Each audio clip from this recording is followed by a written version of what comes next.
We started the Can't Hurt Steel Foundation when my brother was in remission from, he was diagnosed with terminal brain cancer. And it really came about when he was diagnosed with cancer. He and his wife Chris and their baby James, really, they were living the perfect life. I mean, they really, they had everything. And then he was diagnosed with something at the age of 34 that no one should ever have to go through. JJ and I grew up in a family of service that, we did this for other families. My mom started with spaghetti dinners, and, my brother was in the military. We grew up in a family of military, of helping people and doing all of these things. So when our community came together to support him and Chris and little James, we thought, it's humbling. No one ever wants to need help. Especially when you're used to being the one to help others. And this community rallied, and he was able to focus on his health, on getting better, on fighting, which is part of Can't Hurt Steel. It's never giving up. And because of what the community did for him and our family, he was able to do that. And, they gave him 4 months to live, and we had 3.5 years. And and in those 3.5 years, he had another son named Lucas, and we had lots of memories. And so a year after his diagnosis, he was in remission, and the first thing he and Chris said was, how do we help people? And we created the Can't Hurt Steel Foundation.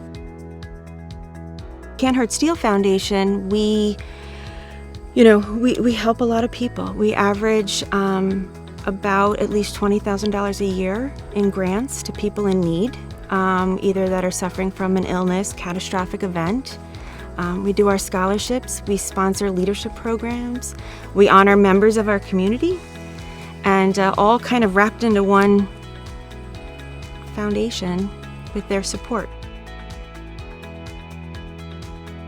She had a large mass in her brain, so the neurosurgeons took over from there, and the next day she was having the craniotomy. It happened very quickly.